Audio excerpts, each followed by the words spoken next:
Buonasera da Sicilia 24, le principali notizie. Ponte sullo Stretto, il Senato approva la conversione in legge del decreto con 103 voti favorevoli, 49 contrari e 3 astenuti. Termini Imerese, via libera del Ministero per le Imprese e del Made in Italy al processo di vendita per la Blue Tech, firmata l'autorizzazione alla cessione del ramo aziendale. C'è pure il sindaco tra i 3 condannati nel processo per la tragedia di Casteldaccia. Nell'alluvione del 2018 persero la vita 9 persone. Furono sommerse dal fango in una villetta presa in affitto. Il giorno della memoria della strage di Capaci, offuscata da polemiche e scontri.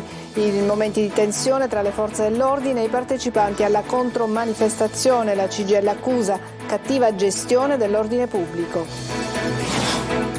Sicilia da film, cinema e serie TV premiano l'isola. Dopo le candidature David di Donatello arrivano quelle dei Nastri d'Argento, grandi serie del 2023 che vedono protagonisti attori e registi di successo.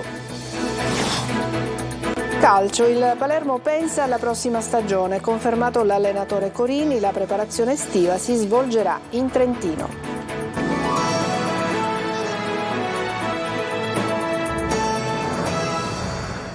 Bentrovati a Sicilia 24, via libera alla conversione in legge del decreto sul ponte sullo Stretto di Messina.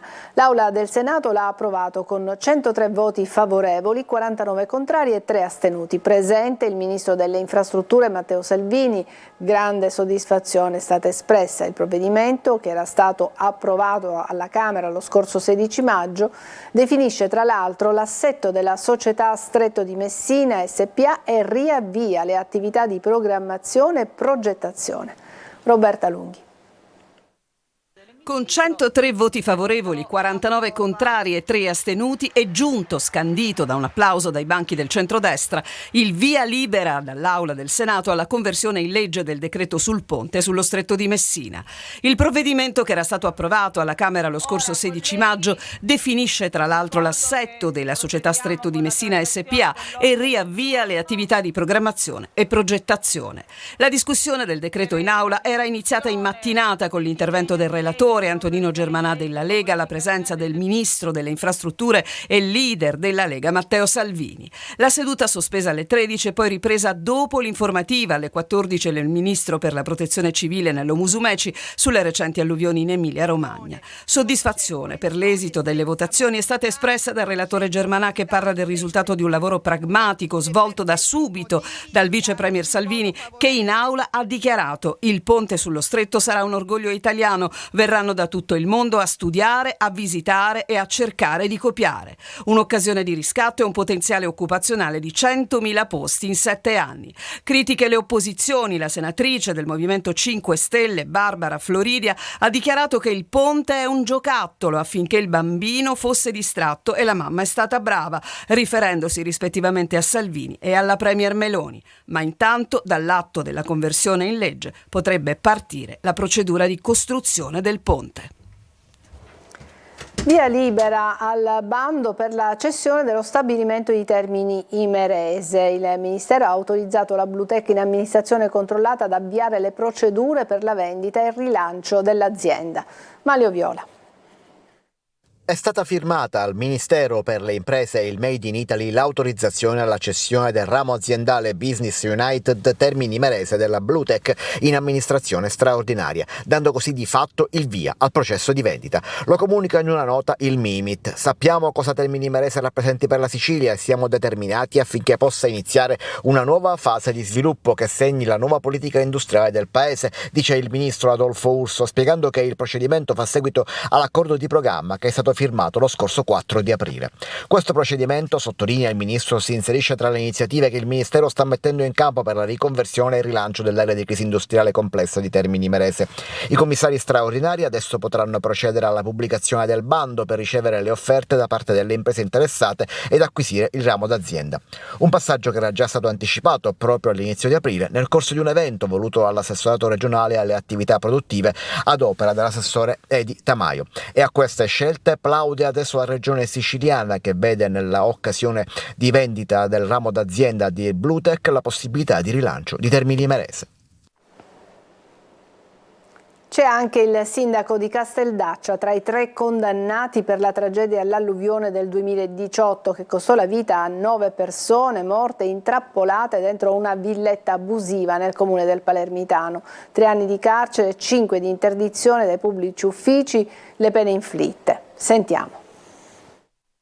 3 anni di carcere e 5 di interdizione dai pubblici uffici nei confronti dei 3 imputati per la tragedia dell'alluvione di Casteldaccia nel Palermitano il 3 novembre 2018 che costò la vita a 9 persone, un'intera famiglia compresi 2 minori di 3 e 15 anni rimaste intrappolate dentro una villetta travolta dalle acque del fiume Milicia.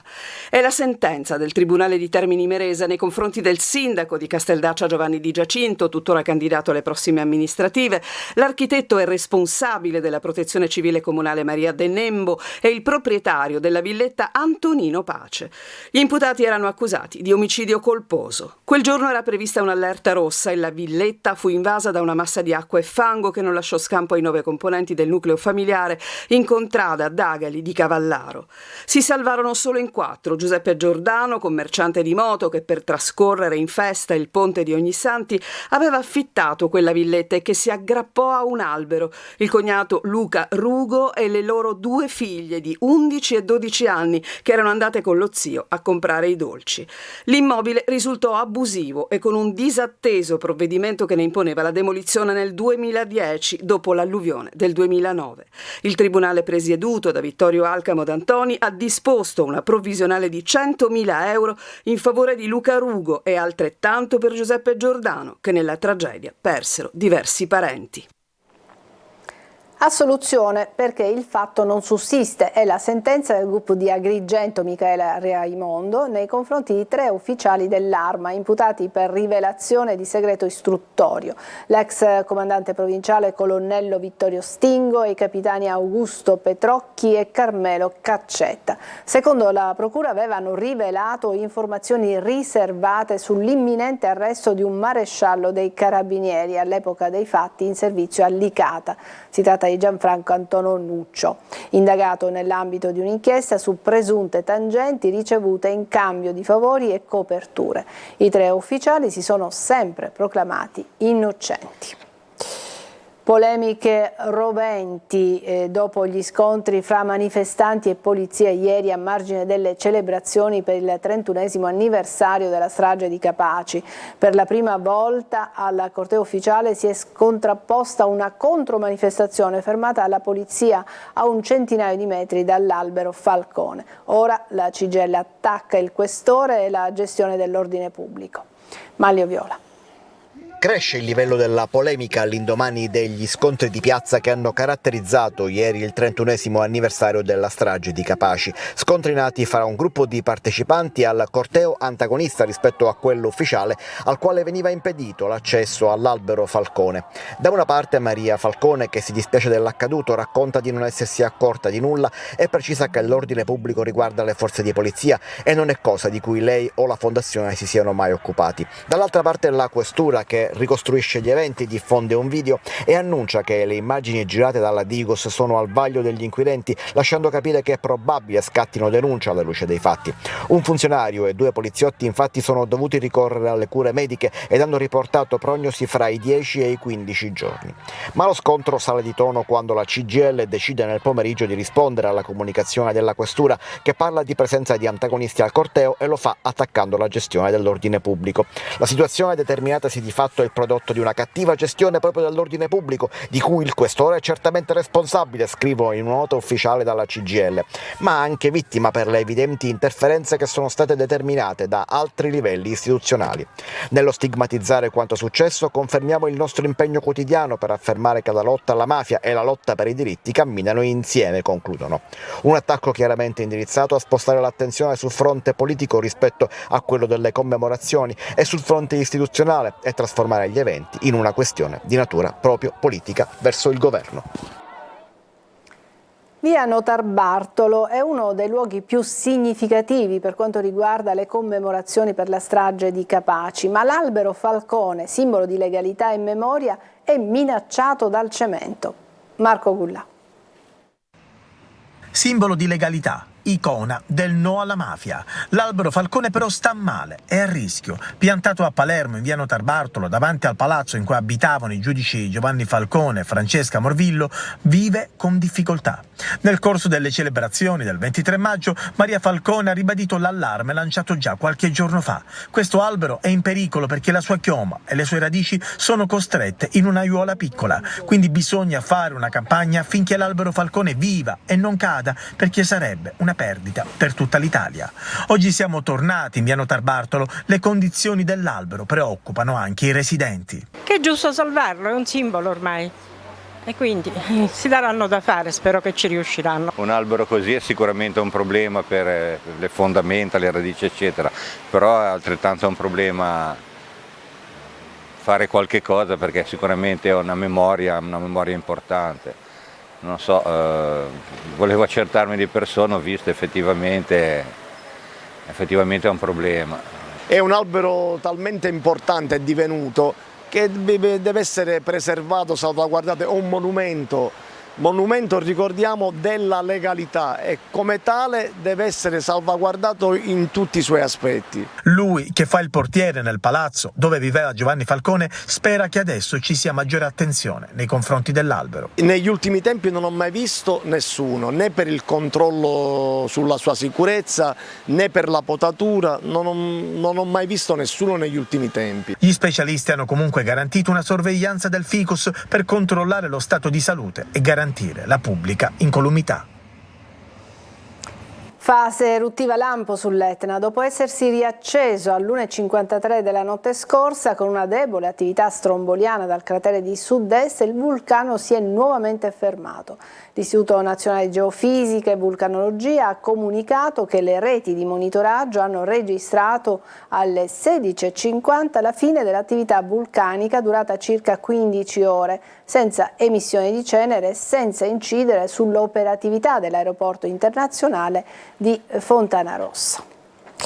È stato sgomberato l'ex cementificio di Castelvetrano, occupato da centinaia di migranti impiegati nei campi della zona. Sentiamo Laura Spanò.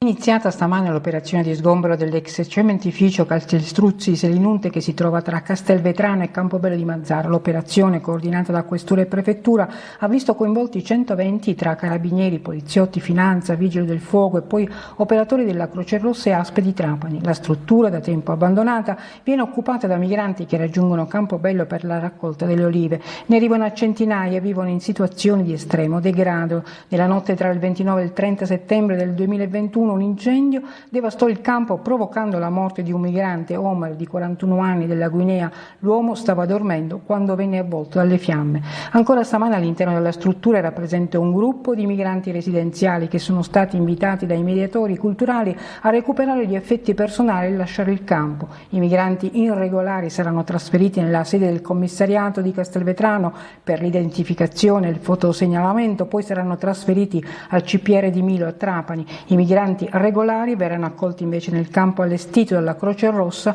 nell'ex oleificio Fontane d'Oro di Campobello. Facciamo una breve pausa, ci vediamo tra poco.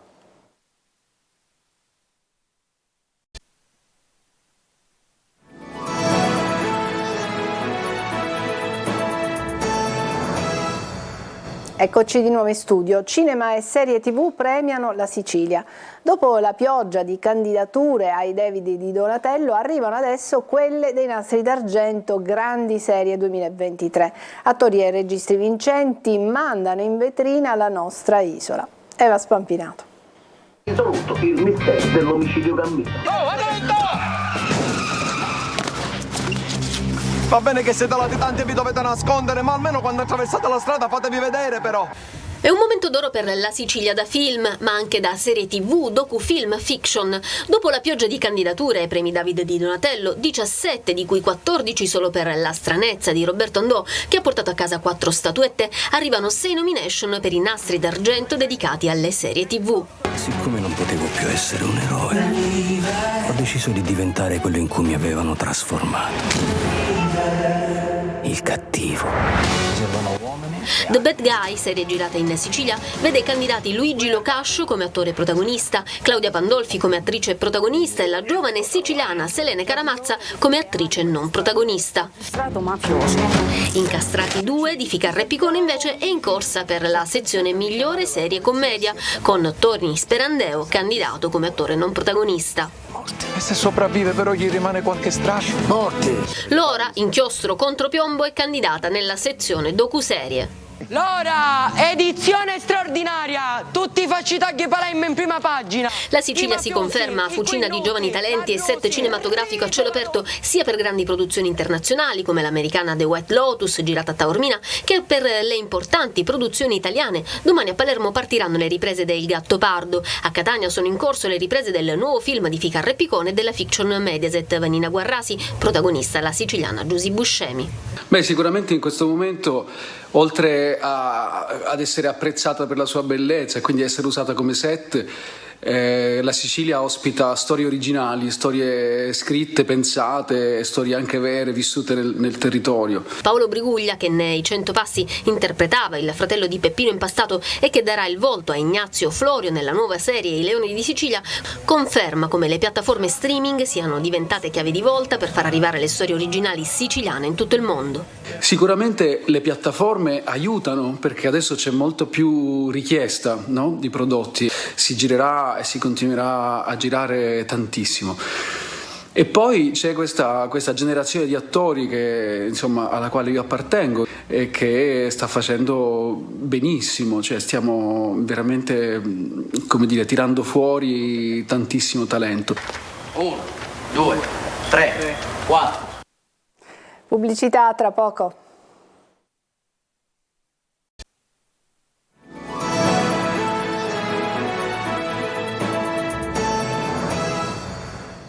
Eccoci rientrati in studio. Il 26 maggio sarà pubblicato sulla Gazzetta Ufficiale Europea e contestualmente sul sito internet del Comune di Catania il bando di gara per l'affidamento della gestione del complesso polisportivo Angelo Massimino di Cibali per 10 anni, prorogabili per altri 10.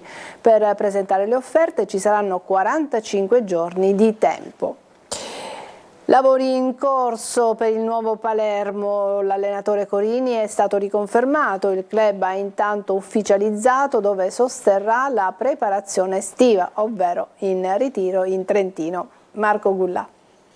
A meno di clamorosi ribaltoni e colpi di scena sembra ormai assodato che Eugenio Corini resterà l'allenatore del Palermo anche per la prossima stagione. Il City Group ha sciolto ormai le riserve e darà ancora una volta fiducia a Corini, che però ha chiesto rinforzi per un campionato da protagonista. Work in progress, il Palermo domani terminerà intanto gli allenamenti e poi ci sarà il rompete le righe, ma la dirigenza dovrà iniziare a lavorare per allestire la squadra. Intanto è già stato deciso dove il Palermo sosterrà il ritiro precampionato, ovvero in Trentino Alto Adige. Il club rosanero ha scelto di suddividere la preparazione in 2 tappe e 2 location, seppur vicine tra loro, dal 9 luglio e fino al 4 agosto. I rosanero si alleneranno a Pinzolo e a Ronzone. In ritiro sicuramente ci sarà Matteo Brunori, ormai leader indiscusso dei rosanero. L'attaccante, nonostante le sirene di mercato, prolungherà il contratto fino al 2027. Il futuro di Valerio R, invece, con molta probabilità, sarà lontano da Palermo. La società rosanero sta riflettendo sull'organico della prossima stagione, in ballo ci sono delle valutazioni sui giocatori in prestito e Verre rientra tra questi. Il calciatore non rientrerebbe nemmeno nei piani tecnici di Eugenio Corini. È tutto per questa edizione di Sicilia 24, grazie per averci seguito, buona serata.